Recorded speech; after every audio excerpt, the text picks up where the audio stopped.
Welcome to this episode of the Talent Forge, where we are shaping the future of training and development together. And today I've got a special guest, Andrew Almazan. Welcome to the show, Andrew. Hey Jay, thanks for having me. I'm excited to have this conversation. You've got an incredible background being an ex-VP of people and in your current role alongside of coaching some leaders, but let's get to know you a little bit better. Can you tell us and the audience a little bit about yourself and how you got into this space? Absolutely. And just first, I wanted to say thank you. Appreciate you and your audience for taking the time to spend some time with me. I've essentially got 15 years of experience to date in American business. And like you talked about, I was an ex-VP of people for a top five media company in the automotive space. And I really cut my teeth as a professional in that company, working my way up to eventually become that VP. Um, Long story short, on that side of things, the economic scenario, around COVID finally caught up to the industry, and we had to face some challenges. Maybe we can get into some of those things later in the convo, but um, ultimately, I was faced with this decision to pivot and adapt to kind of the environment. That inspired the two things the development of my executive coaching practice, Brave Leadership Guild, but at the same time, it was also a opportunity to reintegrate back into the craft brewing and hospitality space, which is where I was as a younger professional, way before kind of getting into the corporate world. So it's kind of this full circle thing. At the same time, just it's just been this sort of strategic dance in terms of adapting with the times, at the same time, not utilizing that as an excuse to not thrive, right? So that's where I'm at today, acting as the assistant general manager for one of Southern California's oldest craft breweries, and at the same time dedicating a little bit of energy to helping other professionals meet and achieve their professional goals. Love that, Andrew. So, and I love the full circle nature of it. I definitely want to get into some of your approach when it comes to coaching, and I love the name Brave Leadership Guild.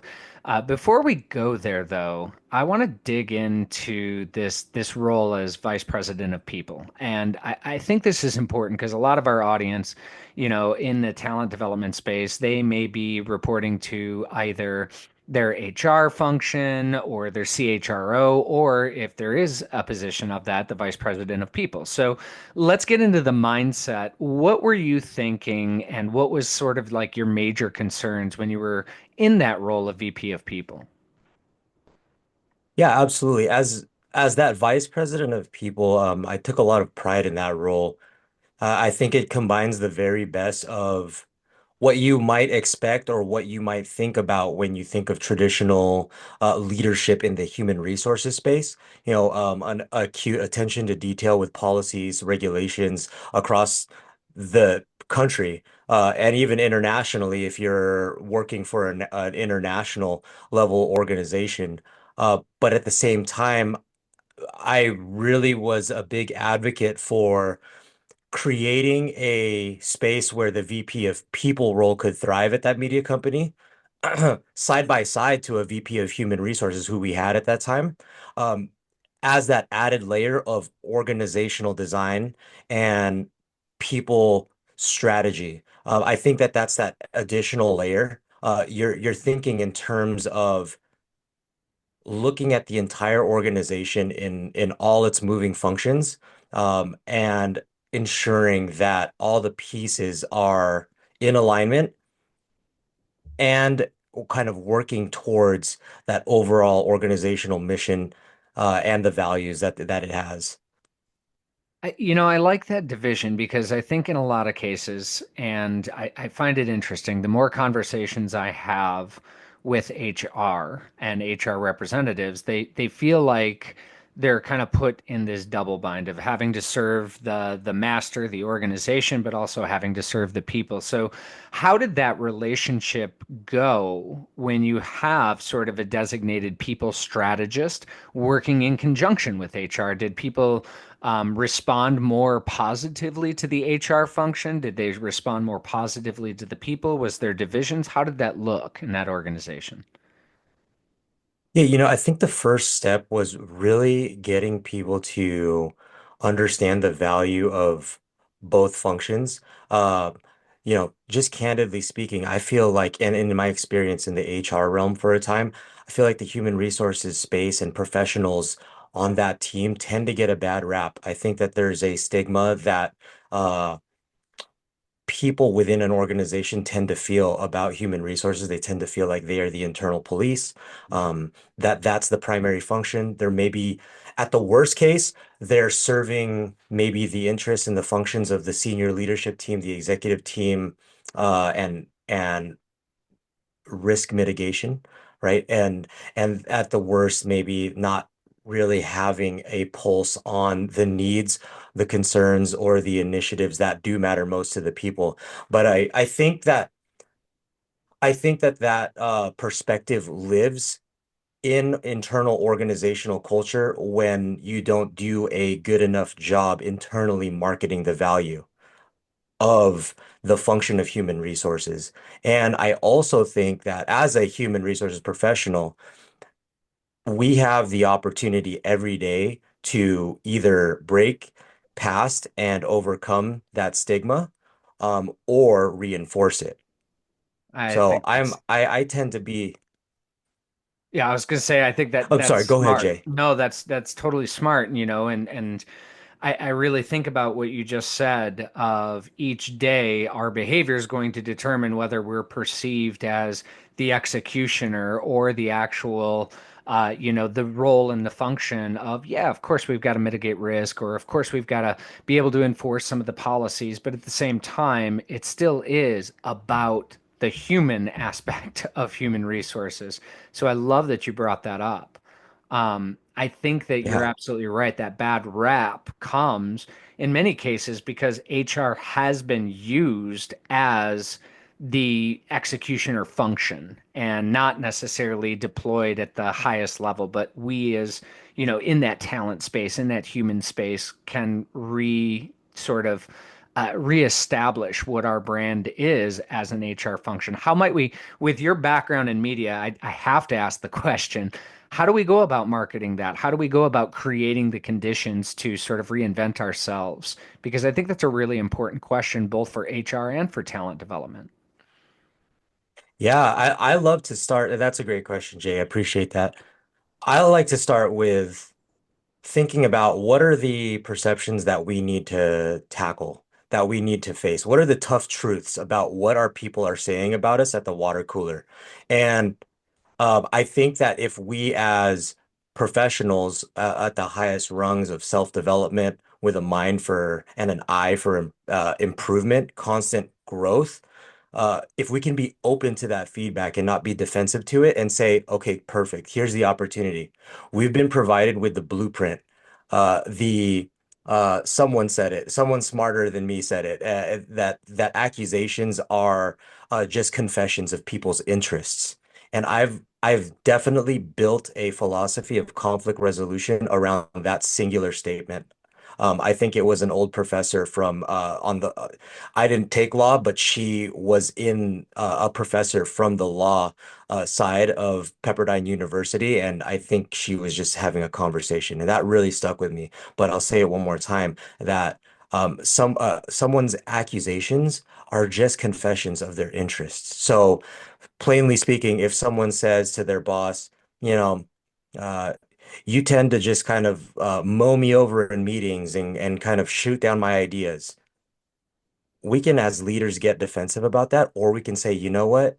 Jane Doe or John Doe right there just gave me an opportunity to understand what their biggest and deepest interest to work more effectively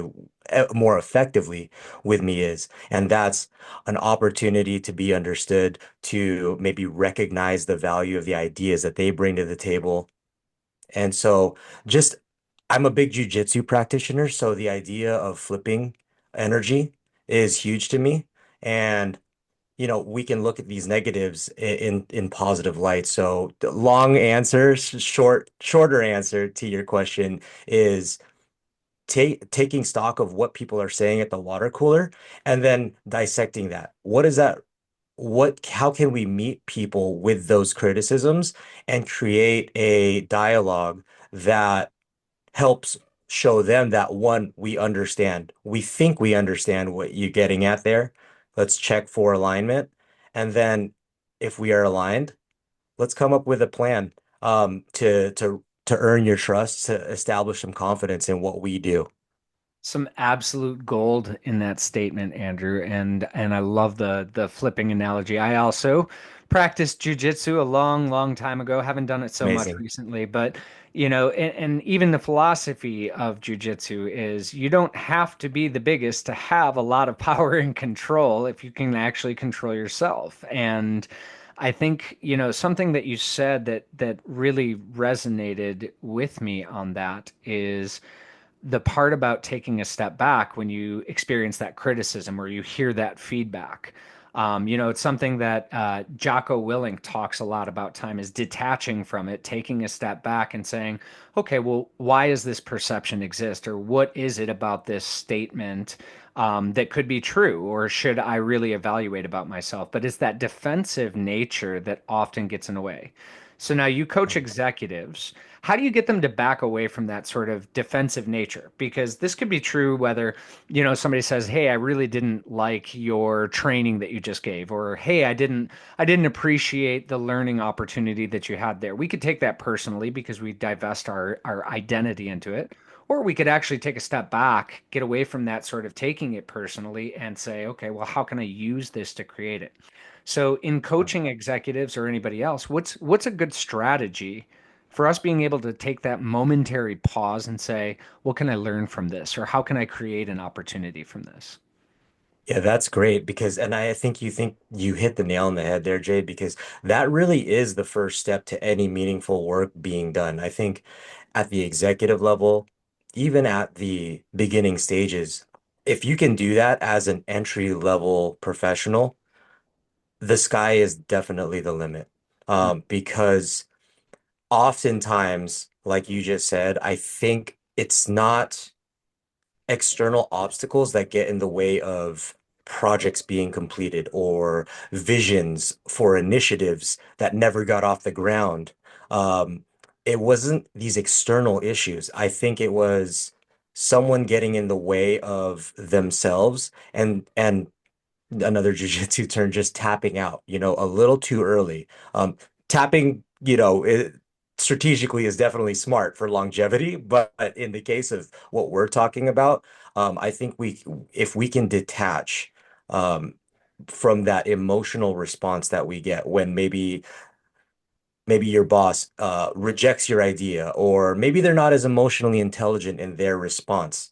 What I like to tell executives is you're not in control of how that individual critiqued. Maybe if they, we could sit here and wish that you had a supervisor that had a higher level of EQ in that moment, but we're not here to talk about what we wish was different. Let's focus on what's within your control to still push forward an outcome that you wish to seek. And really, once we can kind of get the ego calmed down, because I do think the ego is important still. It's there's an important part that it plays in terms of passionately pursuing and having that sheer self-belief, especially when you're pushing something that it only feels like you're the only one who believes in. You have to have a healthy level of ego um, to get that thing to the finish line.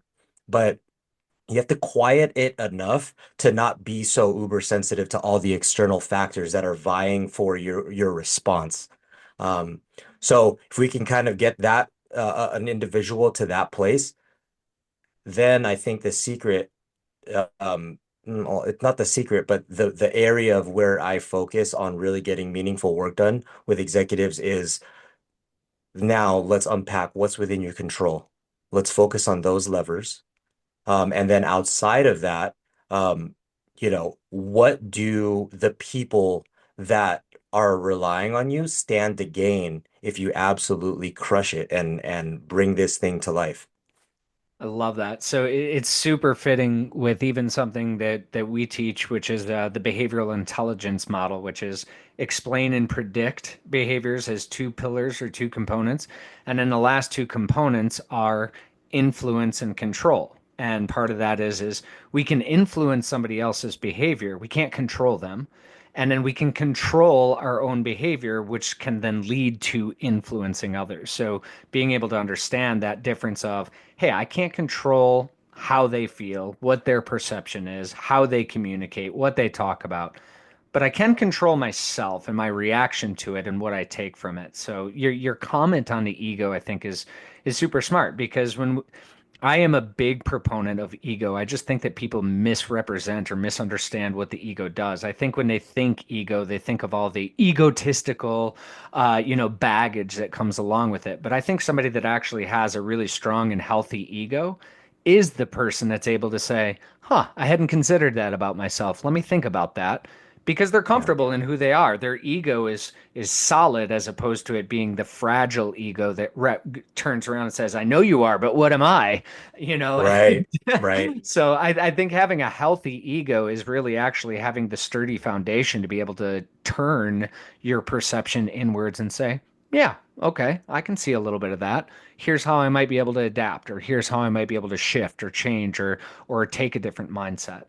And I want to get into that because I'd love to learn a little bit more about your philosophy and approach when it comes to these executives that you're coaching. And what we might be able to infer from that is from the coaches or trainers that are listening, thinking about, how does my philosophy play versus, what's a different potential perspective philosophy. So go ahead, if you would, share a little Sure. bit about that for us. Absolutely, Jay. So for me, I'm a big proponent of balance, especially in the business world. Both, and when I'm the balance that I'm referring to is um, both your creativity and innovative side of your thinking, but then also if we're talking about business, numbers matter, tangible outcomes matter, and you can be as creative and innovative um, of a professional, but if you have a challenge, if either that means it's just something that you are averse to, quantifying things, if you are just averse to being able to, uh, you know, pour into the metrics and look for patterns, uh, you're going to have a very tough time advocating either for yourself, for your team, whether that comes down to things like more resources, more fiscal support. So being able to be a creative, but then also understand that the language of business really does come down to the tangible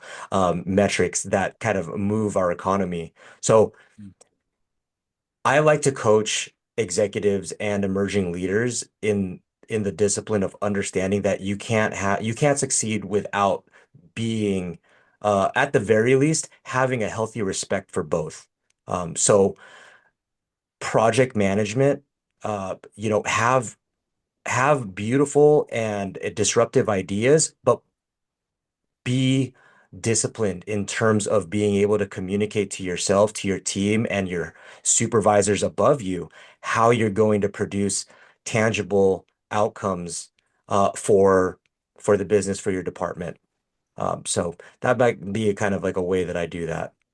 I love that. And you said one of my favorite words in the world, balance, which we talk about a lot actually on this podcast, balancing out those drives, the drive to acquire versus the drive to bond with people, the drive to innovate and learn, or the drive to defend and, tamp down on risk. So I love that you bring that up. Now, one of the things that I've experienced both in my professional life, but also in working with some different executives is oftentimes they're coming into a space with very little balance. And Mm. usually that's part of the reason why they're getting an executive coach or part of the reason why, they're engaging. What is it that, when we are coaching executives, how do we help them see that? imbalance that they're having? How do you coach them through that to become aware of it or to surface some of those internals? Because we can say, "Hey, Andrew, you're imbalanced right now," and what's going to happen more than likely is the defense mechanisms, the rejection, the walls that are coming up. So it is a process of getting others to kind of surface it for themselves. How do you do that? How do you go about that? Yeah, and I think, I'm not speaking for all coaches and trainers and HR professionals who do this full time for their teams within their company, but my style, I love a good conversation and I do appreciate the value of what it means to be empathetic. And I think that's really the first step is to I think in through genuine dialogue that resonates with whoever that individual is that you're sitting across the room from, um, you have to be able to increase their empathy meter for the thing that we're talking about, for the conflict or the opportunity of development that we're talking about. And if you can raise that, I call it that empathy meter for them, apply that behavior that we're talking about. Maybe we'll use the example from previous moments ago. Maybe they're an executive that tends to mow over other people's ideas. They squash the ideas. We need to discover why that is, right? Without raising their defenses through that conversation. And I think reinforcing that what we are doing is we're excavating and we know we might go into places where it feels like you're being attacked. And just letting that individual know, no, this might be a little scary. This might be a little frustrating through these moments where I'm probing here, but understand what we stand to gain, what your team stands to gain. If we can look at what's happening, what people are saying about you is happening, and reverse engineer a plan, maybe a different approach to your day to day that um, allows you to get better outcomes from your people. I love that. So it's, yes, the empathy meter. I like that concept. And let's play with this concept here for a second Sure. too, because I think about this and I go, all right, you've got an executive, and this is the question is going to be more broad in general, but like let's take it from this perspective of the executive. They have gotten to a high level position. They've obviously the behaviors that they have exhibited over the course of their career have, on some level, served them well. So, whether that was the not listening or rejecting or whatever, they've made it to this executive level, which then, when we're rewarded for our behaviors, well, we reinforce those behaviors and do those behaviors again. So my question and the general question is because I know the trainers and the coaches in the audience have experienced this.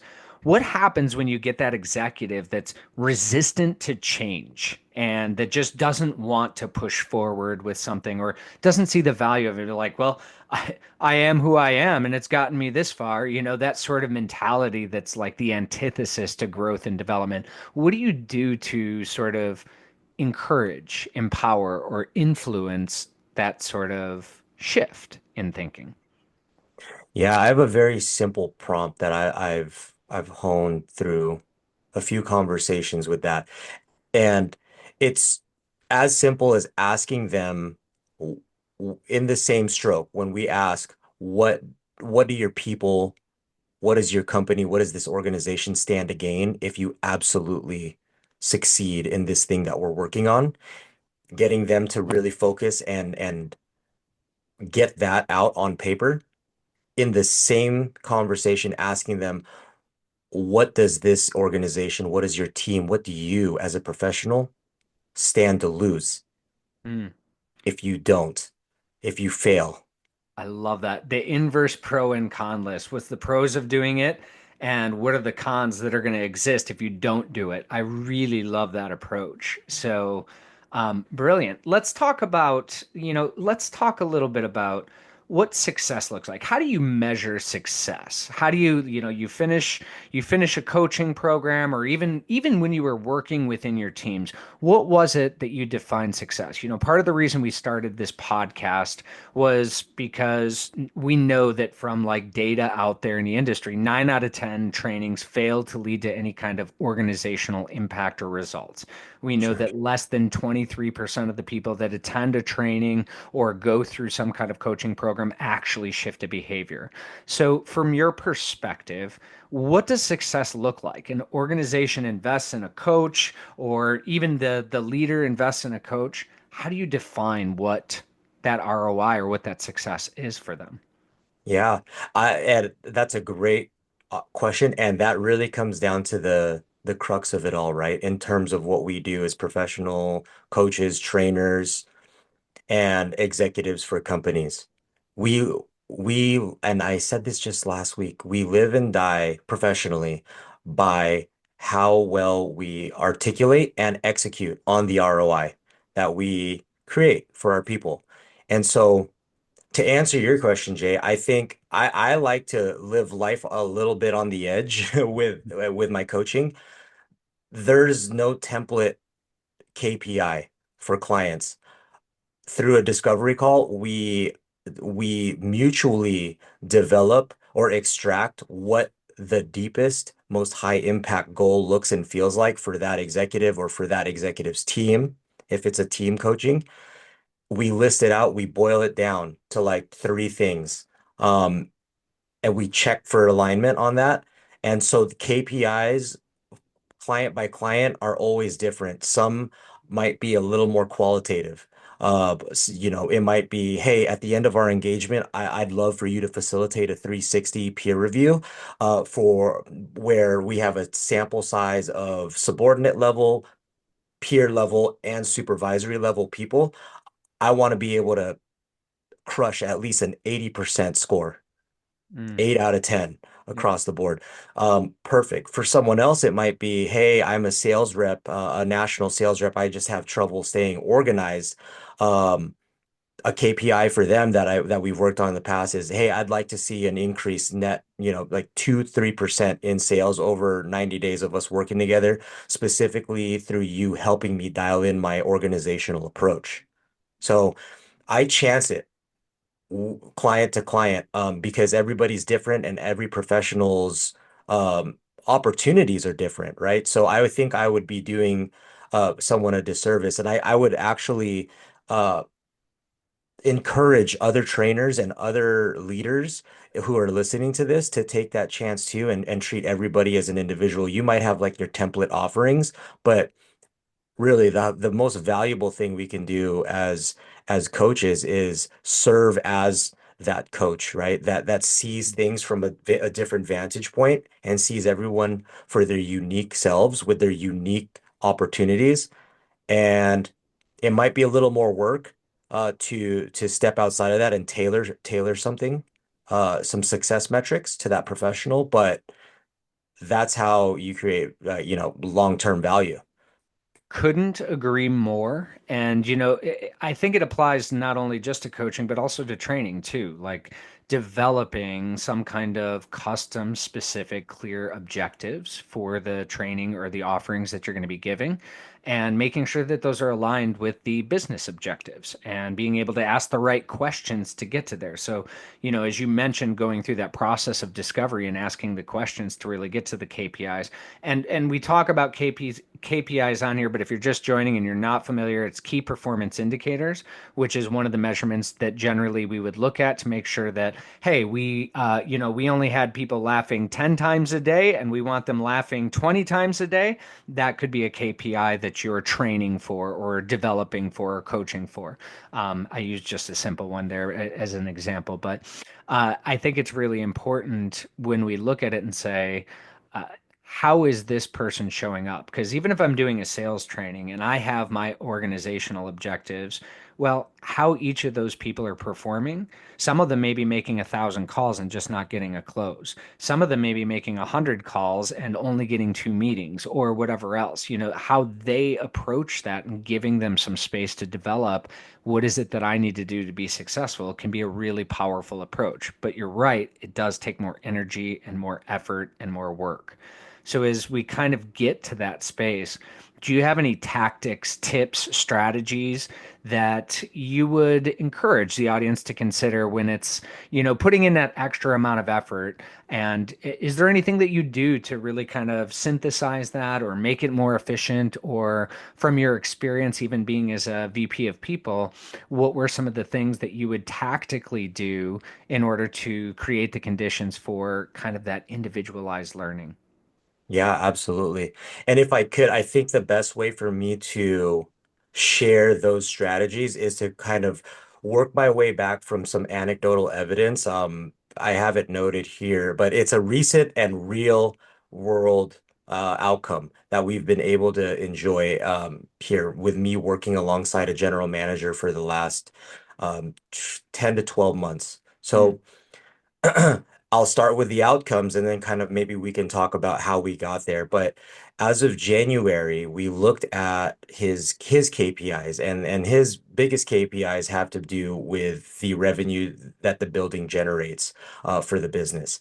January year over year, he was able to, with alongside his team, see a 13% year over year increase in sales. And this is in a declining market, a declining and saturated market where in the hospitality and craft brewing space, 3 to 5% year over year increases would be considered a strong increase.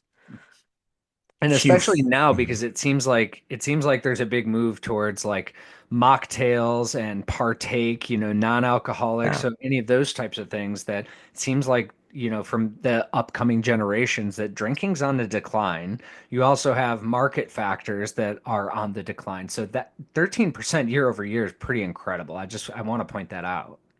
Yeah, and that's the hats off to him. And I'll start with this general manager first. I think as leaders receiving coaching, receiving guidance, having the mindset to balance again both the burden and the responsibility, the ownership of understanding that you run the ship.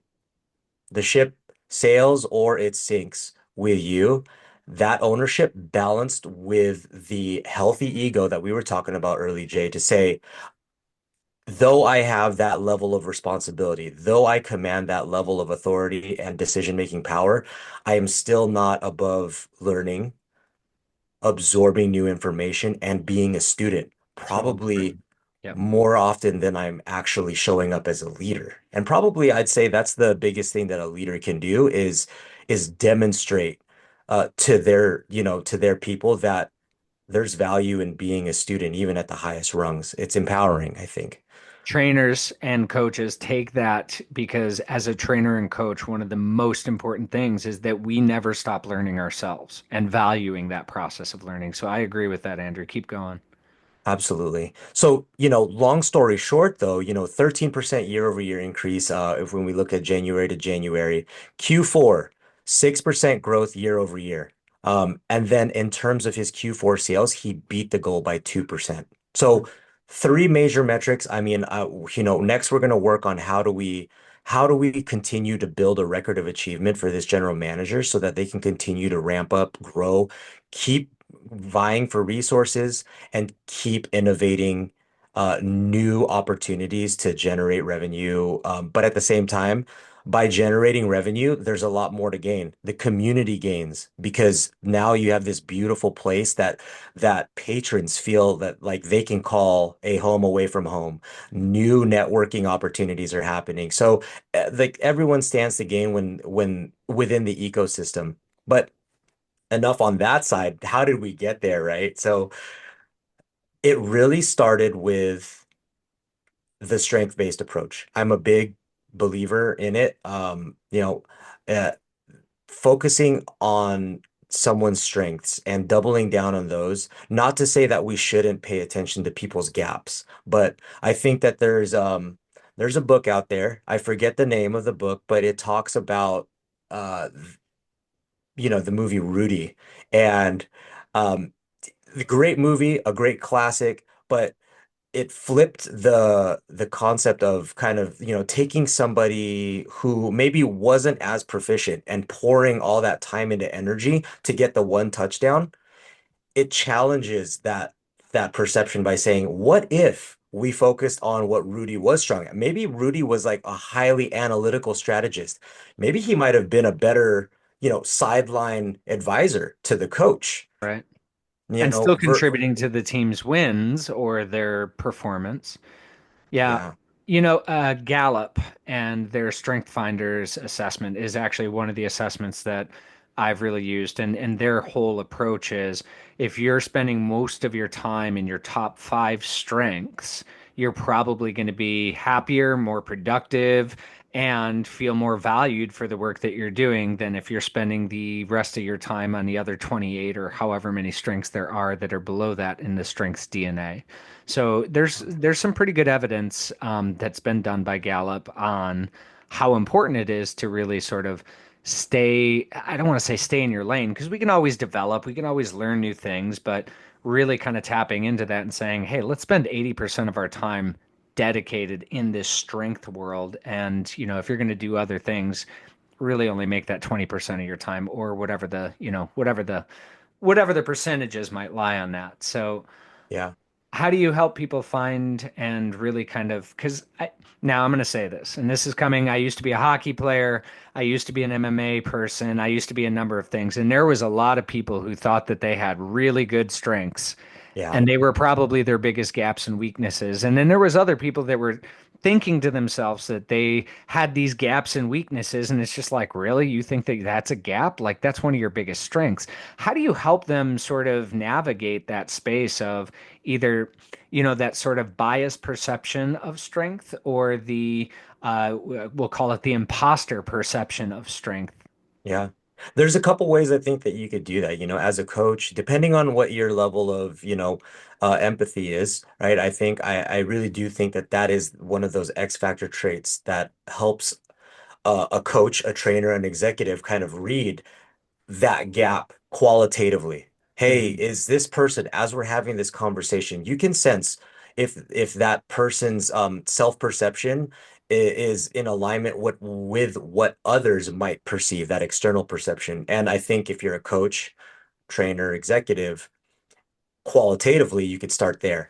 Oh man, this person's actually pretty centered. They're good. They're locked in with their self-perception and external perception.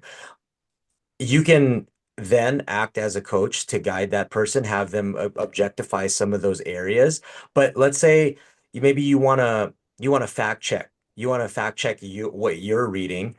You could facilitate a 360 sort of peer review. You can gather data. You can gather feedback from tr people that um, that either that person trusts as well within their organization and on their team. You could hold kind of private one-on-one sessions and build a picture. I think that that's what when I say coach moving forward through the rest of this conversation, I'm talking about anybody who has taken on the mantle of coaching somebody, taken on that honored time and energy that it takes to help someone develop. Um, you can build that picture by interviewing others, getting a scope of the perception. And then from there, you can kind of start to diagnose what are these consistent patterns that we're seeing. You're mowing over in conversation, or you're highly analytical, but people tend to say that you work in a silo. They're not really sure, the trust and collaboration isn't really felt. But people definitely rate you high in your intelligence and your ability to, analyze and come to smart fiscal decisions for this business. These sorts of, one-liner statements, we can then present that and then create a roadmap for development. That's smart. The 360 approach is super powerful. And even getting executives sometimes to ask for authentic feedback and creating the space for somebody to feel safe in giving them feedback. I know that that's something that As the CEO of my company, it is one of those things where I have pounded into my team, look, I am a human. I make mistakes. There are things that I don't see and that are gaps, and I am a student of learning. You have to help me, and you can help me by giving me good feedback and telling me how I could be the better leader for you. So I love that 360 approach and getting that outside perspective. And even, whether it's qualitative or quantitative, those perceptions create reality. So I might think that I'm the absolute most inspiring person. And, if the perception of my team is, no, you're not all that inspiring, well, I need to take a step back, like we talked about earlier, and say, well, why? What is it that I'm not Yeah. doing? Or how could I show up in a different way that's going to create the perception that I'm feeling inside? So, Yeah. yeah. I want to add something real quick, Jay. You just inspired a thought too. When you said to your team, like, to hold me accountable, essentially, right? In so many words. That reminds me, oh, I helped facilitate a 360 for a VP at the media company. And one of the things that netted the best feedback, and this is a tip for anybody who planning or sees the value in doing it for somebody on their team, is doing a good job with the internal marketing. I always come back to that. That's another best practice to get some tangible KPIs is you have to bring your people along for the journey. It's not when you're coaching an executive because of the amount of things and the amount of silos that an executive's impact can influence, you have to bring on the entire organization, or at the very least, key departments on along for the journey. So communicating to your people, what we did with the VP was we let them know, hey, full full candor, guys, full disclosure. This VP has chosen to lean into uncovering the benefits of going through a self-development process. Part of that process is a 360 review. And we're going to have key milestones as part of their development because they're so committed to increasing the success of this organization. And we also value your guys' feedback through this process. At the beginning, we want to take a baseline. In the middle, we want to give this executive an opportunity to course correct. And at the end, we want to let them know how they're faring and what they can do outside and past this engagement. We would love to secure some of your time through these points in the road. Would that be okay? I You love know, that's kind of how we got that best view. And that was a great 360 facilitation. When we took the time to slow down and say there's more communication involved in making sure that this process is not just, accomplished, but we absolutely knock it out of the park.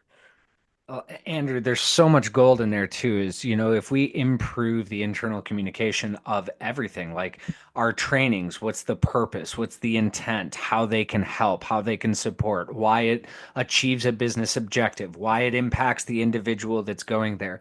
That internal communication is oftentimes it's just assumed, right? Like it's assumed, Yeah. like, oh, I got a 360, and we assume that everybody on the team already knows, well, it's a 360. It must be because the VP is trying to develop or trying to do something great or trying to be better. But it's even though it's assumed, it's actually not. It's not there. And that internal communication can really align and then also show people, hey, you know what? This 360 feedback or whatever, this survey feedback, this interview, it actually matters and somebody's going to be looking at it. Because, I mean, how many times do we take surveys or whatever else and be like, is anybody actually reading this shit? You know what I mean? Yeah, So absolutely. that internal communication it's a great tip. I Y- really like that one. Yeah, and Jay, I can't stress it enough. Like I know well, I've been parts of conversations where, people have played devil's advocate. Other people in the senior leadership team have said, and I get it. I understand the um the sensitivity to time and energy and where we place it, especially when we're focusing on an initiative. Sat in a room with business partners and the devil's advocate might be saying, is that the best use of our time? If we've got X amount of time to spin up this initiative and crush it, we're already all bought in, but is that where it needs to go? You know, um, we live in a world where people do need to be reminded of the value and the impact that their contribution is going to have directly on an initiative because the digital age, we're fed so much information and we're fed so many call to actions. It really comes down to that, right? Like we need to remind someone that, look, this is not just another 10 pings in your spam email box, right? Like this is if you can dedicate at least 5 focused minutes, you are having an integral impact to this professional's development. And if they develop, this entire company stands to gain. Yep. Brilliant. Andrew, there's so much good out of this conversation that if you're a trainer, if you're a coach, an HR person that's listening, I hope you're able to take some of these concepts and really think about how you can put them into practice. But Andrew, how would they get in touch with you if they wanted to connect? Yeah, absolutely, Jay. So if anybody ever wants to talk, just have a conversation. I love to do Zoom meetups and just hang out. So you can reach out and find my information at www.braveleadershipguild.com. You can find me, Andrew Almazan, at LinkedIn. And then I also have an Instagram where I share kind of just free value. I do carousel posts where using some real world experiences. I just like want to put it out into the feed. So Brave Leadership Guild on Instagram. It's incredible. Andrew, I want to say thank you for being here with us today, for sharing your insights, both as the VP of People as well as your current role and, your approach to coaching. I really love the philosophy. I think that there's so many great things that we can incorporate from this conversation. So thank you for taking the time to be here with us today. Jay, thank you. It's an honor to meet you, man, and good luck to you and your initiatives down the road and everyone else that listens as well. Good luck to all you guys on your journey. Yes, and thank you, audience, for tuning into this episode of The Talent Forge, where we are shaping the future of training and development.